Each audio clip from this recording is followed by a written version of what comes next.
Olá, boa noite a todos.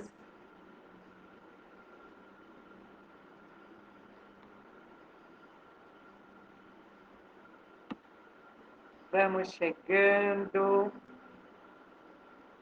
para participar.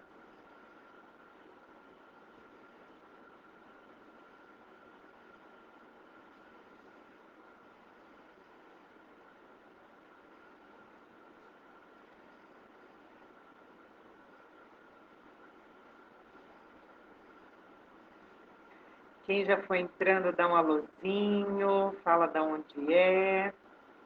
Sejam bem-vindos.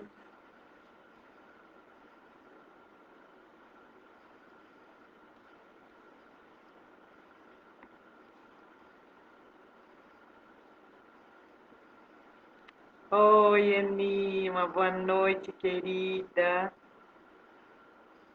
Oi, Emily, uma boa noite, um grande beijo.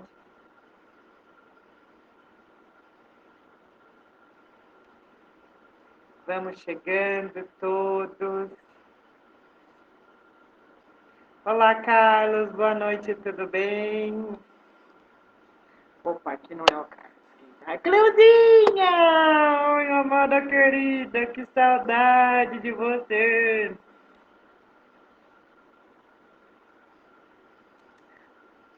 Você já está aqui de novo em Cuiabá? Ai, como eu quero te dar um abraço. 7h30 agora. Boa noite, Benedita, tudo bem? Sejam todos bem-vindos nessa segundona poderosa.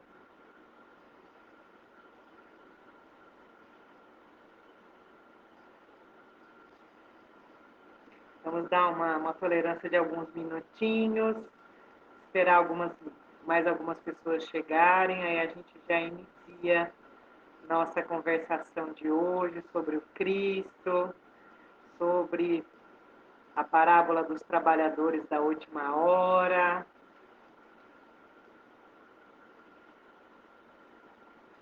Se o som não estiver bom, a imagem, por favor, comentem aí do ladinho, para eu poder melhorar de alguma forma.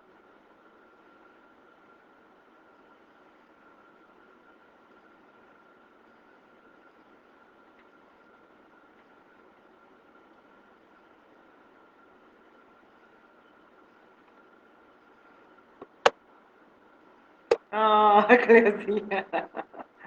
Todos estamos, né, amiga? Ai, abraço tão bom, ainda mais o seu. Ai, que saudade.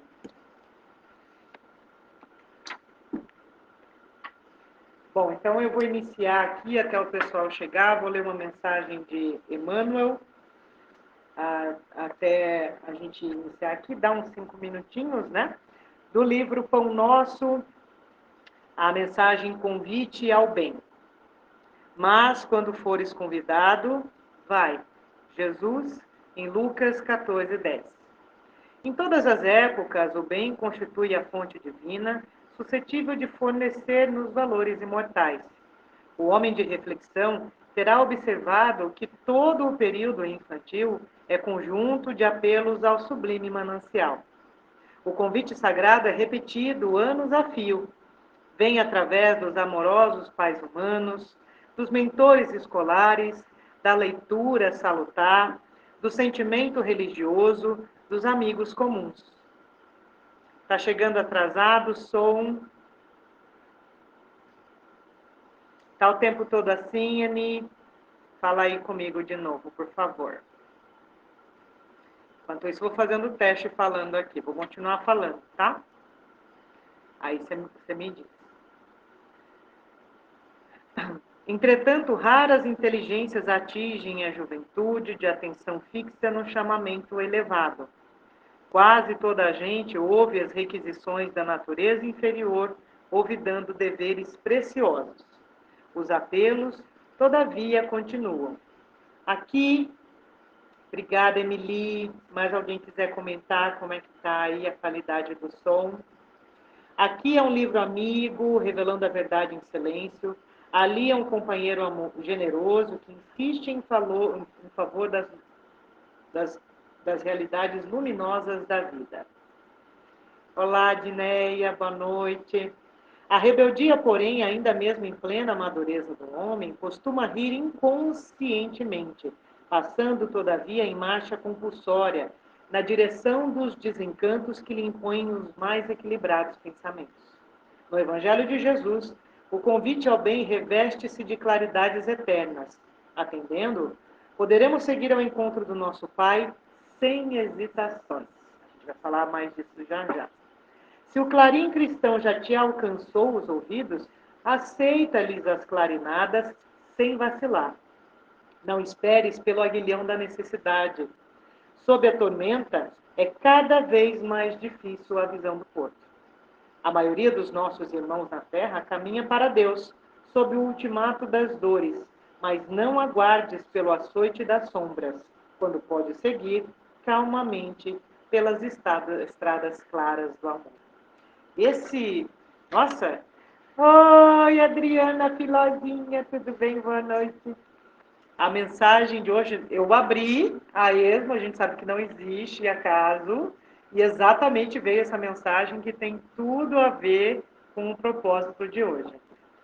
Bom, eu convido para que possamos fazer uma prece bem rápida, a serenar os nossos sentimentos e louvar a Deus pela oportunidade de trabalho, oportunidade de reflexão com Cristo, de estarmos aqui nesse momento abertos à conexão com o alto, com a divindade. Que neste momento todos nós e todos os nossos irmãos que estão aqui conectados, todos os lares representados, possam ser envolvidos em muita luz. Muito obrigada, Senhor, e nos abençoe hoje e sempre. Que assim seja. Mais uma vez, boa noite a todos, sejam bem-vindos. É com muita gratidão que eu estou aqui servindo. E da palestra é um dos... Olá, Maria Alice, tudo bem? Seja bem-vinda. A gente conversar da palestra, falar sobre o Evangelho, na verdade, é bem fácil. De fato, complexo é você servir o Cristo no dia a dia. Então, é disso que a gente vai aprender hoje, nessa parábola dos trabalhadores da última hora. A gente, às vezes, complica as coisas quando elas podem ser bem mais simples, como o Cristo era. O Cristo, ele era tão simples que ele é sofisticado, né? Como diz Glória Calil, se eu não estiver enganada, que o verdadeiro chique é o simples, e isso sim é o sofisticado, porque quando você coloca muita coisa, quando você dá aquela, que nem aquela árvore de Natal ali, quando você dá uma exagerada, a coisa meio que foge da sua essência. Então, ser cristão é algo tão simples, mas ao mesmo tempo é tão sofisticado que a gente tem que estudar o Evangelho, as mesmas passagens, muitas vezes repetidamente, para que a gente seja capaz de entender a real mensagem. E que bom que a gente lê e relê, e é bom que a gente veja aqui no Espiritismo, é bom que a gente veja lá no Evangélico. Boa noite, Alessandra. É bom que a gente veja lá no catolicismo, porque ter visões diferentes ajuda a gente a criar uma ideia, a criar um conceito, a se aproximar da essência que é a mensagem de Jesus. E aí, quando a gente pega a parábola e só olha de forma bem simples o que o Cristo está dizendo, usando ali de interpretação de texto, a gente acha tanta coisa. O Cristo começa dizendo que o reino dos céus é semelhante a um pai de família que sai a buscar trabalhadores para a sua vinha.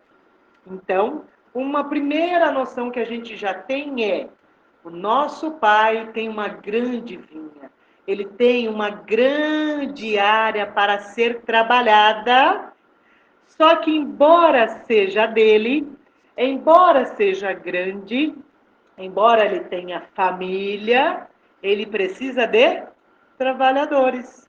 Então, o nosso Pai, por maior que seja a sua criação e as suas criaturas em quantidade, ele sempre vai precisar de gente na sua seara. Porque ele sai, inclusive, para procurar. Então, olha, não precisa nem entrar com um viés religioso aí, uma interpretação dessa ou daquela orientação religiosa. Só interpretação de texto. Aí a gente segue. Ele combina com os trabalhadores da primeira hora que iria pagar um denário pelo dia. Denário era aquela moeda, né? Daquela época, mais de 2000 anos atrás. Só que daí ele vai e volta. Ele volta na terceira hora, ele volta na sexta hora, ele volta na nona hora, na 1ª hora, né? Sempre o evangelho ele tem aquela coisa com os números, né? 3, 7, então de 3 em 3 ele vai voltando. E aí tem mais uma outra noção básica, que é de que o Senhor é tão grande que nunca é suficiente o número de trabalhadores, ele sempre precisa de trabalhadores na sua vinha. Um outro ponto é, ele sempre volta para buscar mais trabalhadores. Passam as horas, ele vai buscando mais trabalhadores. Por que será? Porque a vinha é grande? Porque tem muito trabalho? Porque ele precisa? Aí chega na turma lá da última hora, ele fala assim, e aí pessoal, por que vocês estão aqui até agora sem trabalhar? Aí o pessoal fala assim, olha, porque ninguém contratou a gente, né? Coitadinho da gente. O que ele fala? Não, vamos trabalhar então, vamos vocês lá comigo na minha vinha. Então, não importa a justificativa desses que estavam sem trabalhar, ele vai convidá-los para trabalhar. Ainda que não estivessem lá, ainda que estivessem se ocupando de qualquer coisa, ele sempre vai retornar e buscar mais trabalhadores. Aí chegou a tarde, a gente ia falando aqui da parábola ainda na ideia interpretativa, simples do texto. Chega a tarde, ele fala para o administrador, um outro trabalhador. Chama os trabalhadores e paga-lhes, do último ao primeiro. Qual a outra percepção? É de que quem escolhe a forma de pagar é o Senhor também, é o nosso Pai. Então, os trabalhadores são chamados para o trabalho. Joia. Quem escolhe, fez um acordo, vai receber um denário, né? Ficou ali. O pessoal que foi combinado foi o primeiro. Lá, vai receber quanto? Um denário, tudo bem. E o pessoal que vai entrando depois? Não foi falado, mas parece que ficou implícito, né? Até mesmo porque o pessoal que entra depois, eles estão mais preocupados em trabalhar do que em receber. Olha lá, interpretação de texto. Aí ele fala para o seu outro trabalhador, o administrador, o seguinte, fala, olha, paga todo mundo igual, mas paga do último para o primeiro. Esse senhor, além de empregador, ele é educador. Então tá. Aí vira um e fala assim, mas como assim? Eu tô aqui desde cedo, eu vou ganhar um igual esse que chegou por último? Tô aqui o dia inteiro com o sol no lombo, vou ganhar um só? Aí ele fala assim, olha, mas o teu olho é mau porque eu sou bom? A vinha é dele, né? Você vê que é uma coisa bem atual, né? Eu tenho certeza que todos nós temos algum exemplo de algo parecido. A vinha é dele. Oi, Nívia, boa noite. Ele que está convidando para trabalhar na vinha dele. Ele escolhe quem vai para a vinha. E ele escolhe o jeito que ele vai pagar. Alessandra, seja bem-vinda também. Já tinha falado contigo antes lá. Ele escolhe o jeito que ele vai pagar. E aí a pessoa que está lá trabalhando desde cedo foi questionar o método dele recompensar. E aí essa pessoa que questionou já teve, né, uma resposta assertiva e direta e proporcional. Olha, eu pago do jeito que eu quero. O seu olho é ruim porque eu sou bom? Então, é também o senhor da vinha que escolhe como vai pagar. E aí, a gente vai já caminhando para o final da parábola, quando ele diz que os últimos, aí o Cristo já encerra a parábola dizendo que os últimos serão os primeiros, e os primeiros serão os últimos, porque há muitos os chamados e poucos os escolhidos. Aí vem a lição do Cristo para nós. Então, veja como esse ensinamento é forte e é rico, porque o Cristo, ele tem a intenção, ele tem, de nos evangelizar, nós, humanidade. Então, seria muito fácil ele chamar a atenção de um ou outro discípulo, porque os discípulos dele eram bem danadinhos, né? Pedro, eu estou lendo aquele livro do Augusto Cury, O Mestre da Sensibilidade. Pedro era o mais enérgico de todos, ele agia rápido e pensava depois, né? Tanto é que ele passou a espada na orelha do soldado e o Cristo falou, olha, toma cuidado, quem com ferro fere, com ferro será ferido, quem pela espada se usa, alguma coisa assim, eu não sei o verbete correto da Bíblia. Mas é mais ou menos essa a ideia. No sentido de que o Cristo trouxe para si gente da gente, discípulos que são pessoas comuns como nós, que são capazes de aprender o Evangelho para depois, com a sua própria vida, propagar. Então, nós cristãos também. Então, sabe quando a criança vai, o adolescente vai pedir para a mãe, mãe, deixa eu ir na festa, a mãe fala, não vai. Ah, mas todo mundo vai. A mãe fala, você não é todo mundo, tudo bem. Então, exatamente nós. Nós cristãos não somos todo mundo. Então, da mesma sorte, a nossa postura tem que ser diferente. E sempre. Não basta só ao espírita cristão se abster de fazer o mal. O espírita, o cristão, tem o dever de fazer o bem. Perdão, não basta só a gente amar, querer fazer o bem, a gente também tem que amar os inimigos. Porque daí fica uma novidade, não sei se a gente já sabia, mas fica aqui essa informação de primeira ordem. Os nossos inimigos também são filhos do Pai. Então, às vezes, a gente é aquele que fica lá desde a primeira hora trabalhando e reclama quando o da última hora recebe igual e primeiro. Então, veja a ideia grandiosíssima do Cristo de nos evangelizar. Primeiro com história, porque a história ela extravasa as eras, os tempos, as sociedades. É ali que o Cristo se fixa. Assim como no episódio da mulher adúltera, em que ele poderia muito bem fazer todas aquelas pedras que haveriam de alvejar a adúltera se desfazerem. Ele poderia muito bem causar alguma coisa, fazer algum tumulto. Não. Ele simplesmente falou: não, tudo bem, vamos cumprir a lei. Mas atire a primeira pedra, aquele que é isento de pecado. E aí ele foi escrevendo umas coisinhas ali na areia para lembrar um pessoal, né?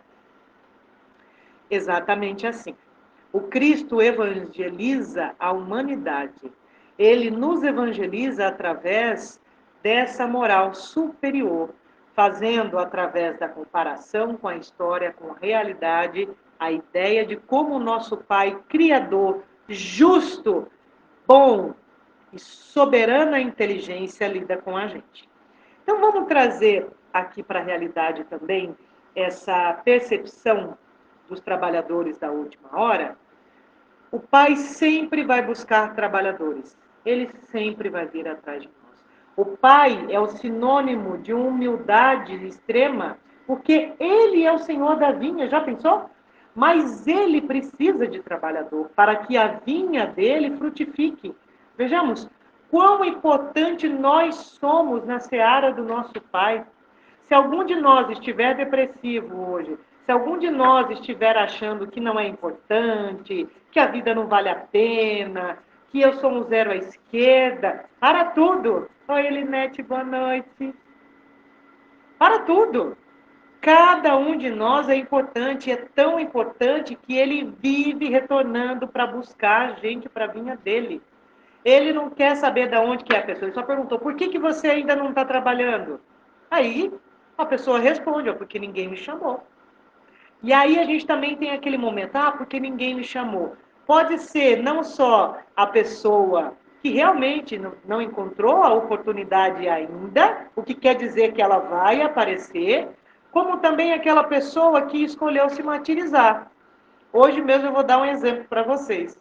Eu estou numa via ali no Jardim das Américas, um lado que só olha para a esquerda, estou olhando para atravessar. Um cidadão, um cristão, um irmão em Cristo, passa na minha frente, eu estou olhando para o lado esquerdo, passei aí, quase que atropelou, não atropelou, falei, ô moço, perdão, desculpa. Aí ele ficou todo chateado, todo triste, mas a comparação que se faz é, muitas vezes, nós somos aqueles que passamos de bicicleta na frente de alguém que não está olhando. E aí o que acontece? Até já pensei, olha, a notícia hoje dessa pessoa foi, ai, fui atropelado, coitado de mim. Né? Ou poderia ser eu, ai meu Deus, atropelei uma pessoa. A pessoa está bem, gente, está tudo certo com ela. Não aconteceu nada, não caiu, a gente só tomou um susto, tanto eu quanto ele. Mas, veja, você se coloca numa situação, você se propõe aquilo, não percebe os sinais, não percebe a realidade, fala, ai, não estou fazendo porque não tive oportunidade. Não sou feliz porque ninguém chegou para me fazer feliz. Não estou trabalhando na Seara de Jesus por causa da pandemia. Tudo bem que ser caridoso não é só servir sopão, pessoal. Ser cristão espírita é aprender que caridade é muito além das benesses materiais. Isso o Cristo ilustra muito bem com o óbolo da viúva, porque todo mundo vai lá e despeja um monte de dízimo. Ela vai lá e coloca o que ela nem tinha, o que ela mais precisava. Então, veja a grandiosidade. Se nós estivermos no momento em que a gente pensa que já sabe tudo sobre o Cristo e sobre o Evangelho, eu lanço aí um alerta. Porque se a gente está muito senhor de si, achando que já sabe tudo da doutrina, já sabe tudo dos ensinamentos, isso é um risco muito sério. Porque a gente se fecha para o aprendizado e cria aquela história do espiritismo intelectual, em que eu sei muita coisa, mas a minha vida não se conecta e não faz sentido com a proposta espírita, que é autoconhecimento, que é renovação, que é aprendizado. Por isso que a gente vira e mexe, está ali no ciclo das palestras, dos temas, porque nós não somos as mesmas pessoas de 30 dias atrás, quem dirá 6 meses, que dirá de uma encarnação atrás. Nós precisamos nos renovar. Então, exatamente por isso, nós temos esse convite do Pai, do retorno. Ele sempre vai retornar para nos buscar. Estejamos nós sem trabalhar na vinha dele, por voluntária ideia ou força, ou não, ele vai nos buscar. Porque lá no final, inclusive, o Cristo encerra dizendo que muitos são chamados, todos são chamados, muitos são chamados, e poucos são os escolhidos. Aí a gente sempre tem a desculpa, né? A desculpa de estar ali, disponível ou não, de estar trabalhando ou não. Enquanto nós estivermos nesse caminho de encontrarmos um motivo por isso ou aquilo não acontecer na vida da gente, aquilo que a gente quer não vai acontecer. Não vai. É o contrário de você, de fato, lutar e impor energia, colocar foco para que aquilo que você quer aconteça. Isso eu estou falando de corpo esbelto, estou falando de saúde, estou falando de profissão, estou falando de paz, né? Porque paz a gente pensa que é meditar, né? Ou então pensar positivo, vou pensar positivo agora, minha vida vai ser só luz e vibração positiva, não vai ter nenhum obsessor. Não é assim. O que transforma a vida da gente e faz com que a gente realmente mude a nossa situação, não só pensamento, mas energia e força em atitude. Porque só imaginar não vai fazer acontecer, não é? Quando a gente estuda as obras de André Luiz, a gente vê o pessoal lá trabalha e bastante no plano espiritual. A gente vai daqui para lá e continua trabalhando. Nós temos uma falsa ideia de que Paraíso, paz, felicidade é ociosidade. Nós, nesse momento em que vivemos, em que é só satisfação imediata, né? Um exemplo é aquele joguinho Candy Crush, que é lindo o jogo. Eu não tenho ele no meu celular. É lindo, é colorido, ali você ganha um joguinho, você ganha um monte de presente, você nem sabe por que você está ganhando presente, caindo doce de tudo quanto é lado.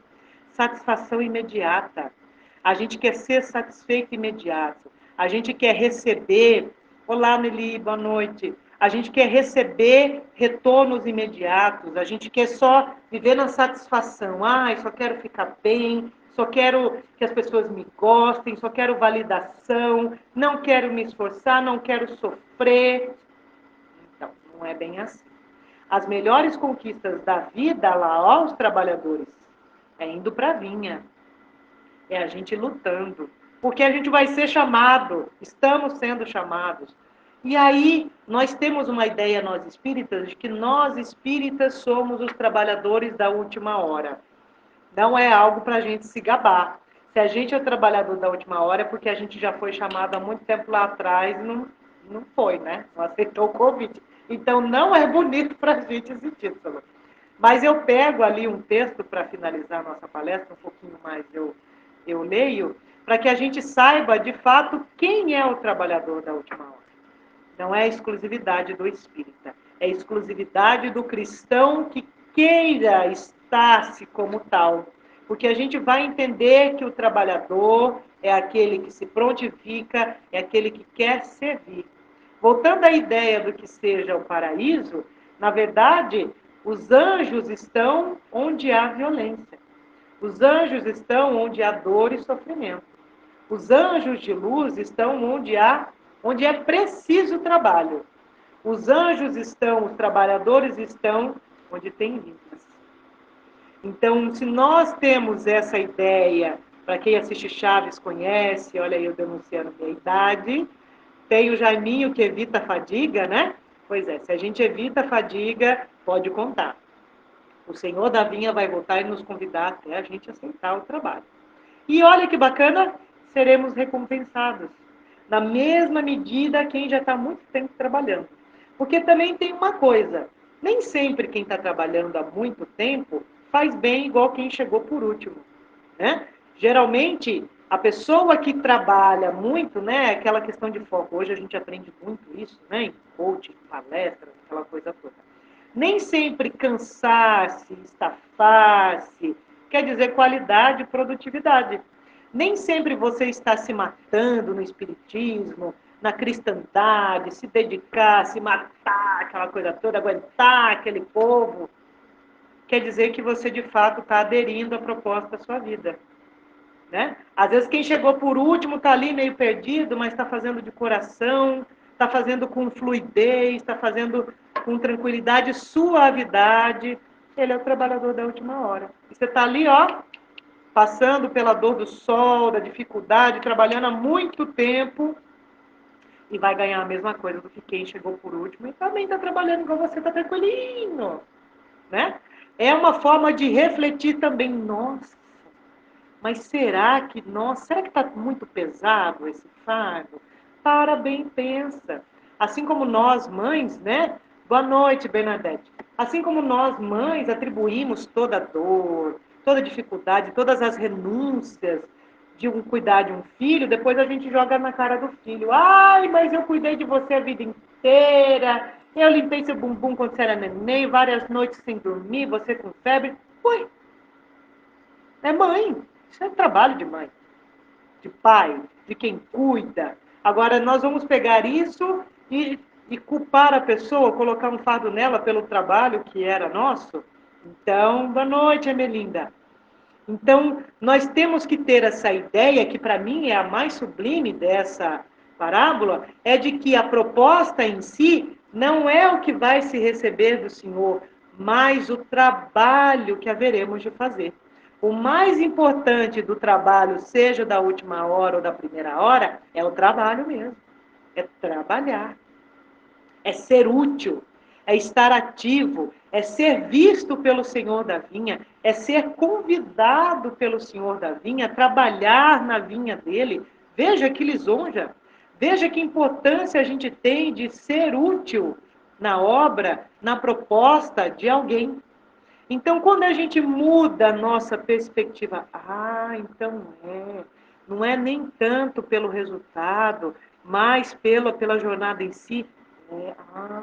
Então, alguns fardos podem ser aliviados. E aí a gente entende por que com o Cristo o fardo é leve e o jugo é suave.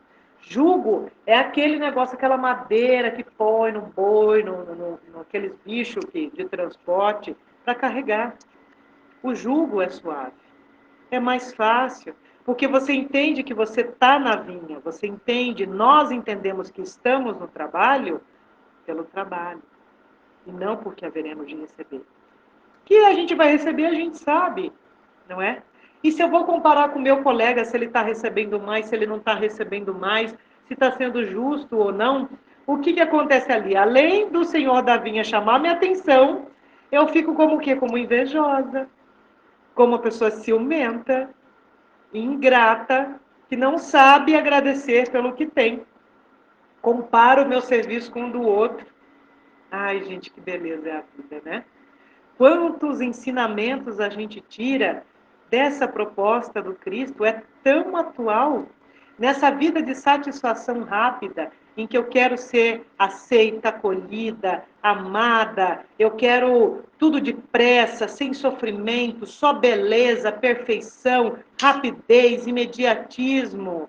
Isso é um atalho muito forte e rápido para a frustração, para a depressão, porque nós temos de aprender tudo. As maiores coisas, né, podemos dizer, são processos.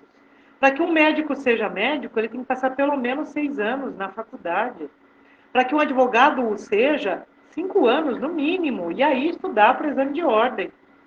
Né? Para que você aprenda a limpar a casa, tem que ter alguém que te oriente a limpar a casa. Você tem que aprender que produto que você usa, onde você usa, o que você faz. Limpar um banheiro é diferente de limpar uma sala, de limpar uma cozinha, lavar uma área. São coisas diferentes, são processos.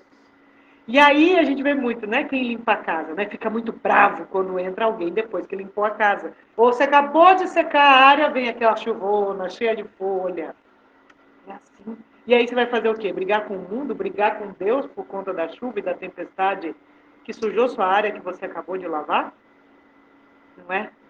Então, fica tudo mais leve, porque a gente aprende a ver quais são as prioridades e onde a gente vai pôr a nossa força. É muito maior o propósito do nosso Pai. É sempre muito maior. Se nós estivermos num momento de dor imensa, de sofrimento, achando que não existe caminho, não existe saída, não tem razão, vamos silenciar a nossa alma. Vamos desligar o celular. Vamos silenciar. Sabe aquela música Roberto Carlos fez, mas quem cantou foi Gilberto Gil? Quando eu quero falar com Deus. Ele diz que ele tira a roupa, ele fica nu de intenções, ele se recolhe num quarto, ele realmente silencia e introniza a conexão consigo mesmo.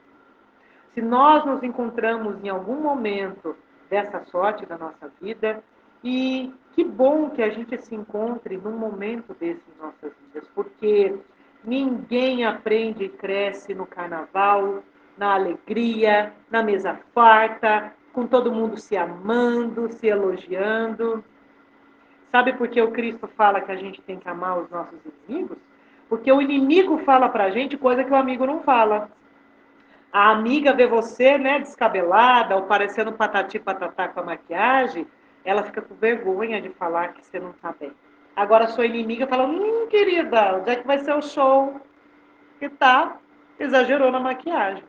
A gente tem que amar o nosso inimigo, porque o nosso inimigo nos coloca numa zona de desconforto. Zona de desconforto. Então você fica mais esperto, você fica vigilante, você se cuida. O obsessor, quando você está com um obsessor, quando você está mal, triste, você não reza mais? Quando você está com medo, ansioso, nossa, eu tenho inimigos, que beleza! Ora por eles, eles estão te ajudando, te aproximar da religião, estão te aproximando da sua fé, estão te ajudando a ficar esperto, alerta. Por isso, amar os inimigos, porque os inimigos, eles te ajudam a ver coisas em si que a gente sozinho não vê, que os amigos têm vergonha de falar. Então, cultiva. E a gente não cresce quando todo mundo valida a gente. A gente cresce quando a gente encontra obstáculos, não é? Então, eu vou finalizar e pedir aqui licença para ler essa parte, que Kardec pergunta aos espíritos superiores e Erasto responde para ele. Kardec pergunta: se entre os chamados para o espiritismo muitos se transviaram, quais os sinais pelos quais reconheceremos os que se acham no bom caminho? Olha lá os trabalhadores da última hora, hein? Resposta de Erasto: reconhecê-lo-eis pelos princípios da verdadeira caridade que eles ensinarão e praticarão. Então é o espírita rótulo? Não. Reconhecê-lo-eis pelos números de aflitos a quem levem consolo. Reconhecê-lo-eis pelo seu amor ao próximo, pela sua abnegação, pelo seu desinteresse pessoal. Reconhecê-lo-eis, finalmente, pelo triunfo de seus princípios, porque Deus quer o triunfo de a lei do Pai. Os que seguem a sua lei, a lei do Pai, esses são escolhidos e ele lhes dará a vitória. Mas ele destruirá aqueles que falseiam o espírito dessa lei e fazem dela degrau para contentar sua vaidade e sua ambição. E é uma destruição muito da boa, né? Porque se a gente não cair em si, a gente não percebe o erro que a gente está cometendo. Por isso que ele foi já assim rigoroso. Já chamou a atenção na hora daquele que foi reclamar. Ah, mas eu estou aqui desde cedo, vou ganhar igual aquele que chegou por último. E aí o Senhor diz logo em seguida, ele fala, não, mas o teu olho é mau porque eu sou bom? Eu vou ser bom o quanto eu quiser. Então, mais uma noção do nosso Pai. Ele olha cada um de nós individualmente. Ele é justo e amoroso e generoso proporcionalmente.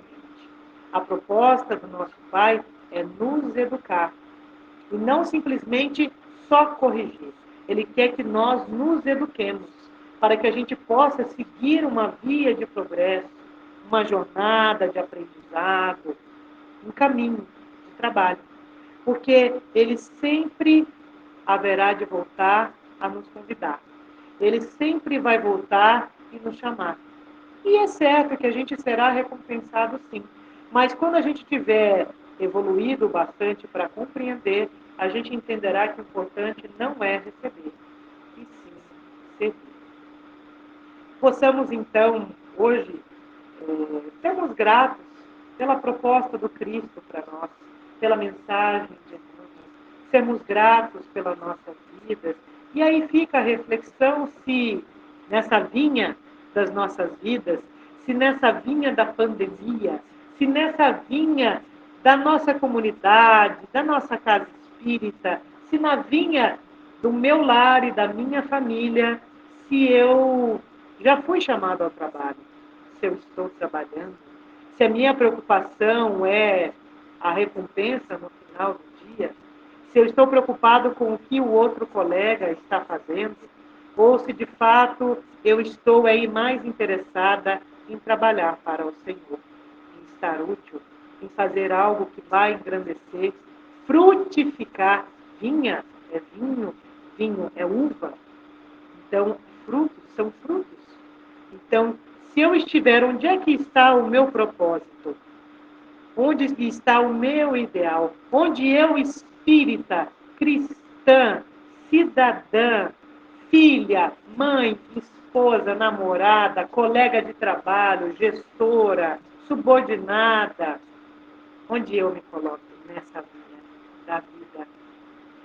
Então, convido a todos a orarmos mais uma vez e a louvar o nosso Pai, que é todo luz e grandiosidade.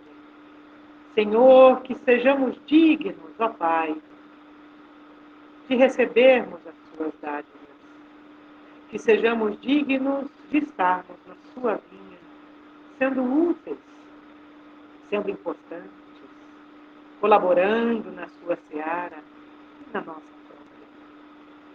Mestre Jesus, ajude-nos a termos olhos de ver e ouvidos de ouvir, que sejamos capazes de aprender um pouco mais, hoje, amanhã e sempre.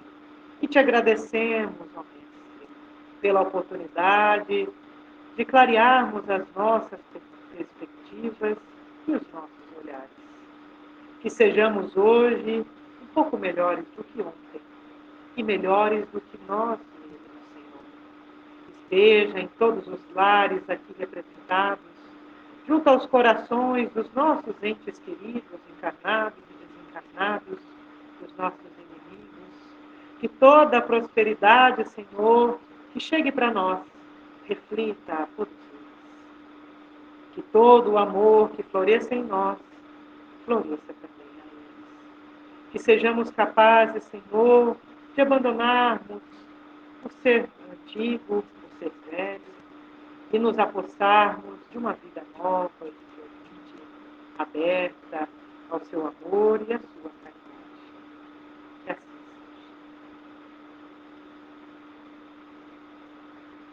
Muito obrigada a todos que participaram. Obrigada, minha querida, pelo convite, pela oportunidade de servir. Muito obrigada, uma excelente segunda-feira a todos. Se alguém quiser comentar mais alguma coisa, ou perguntar, a gente está à disposição. Mas muito obrigada mesmo, pessoal. Alguém quer comentar alguma coisa?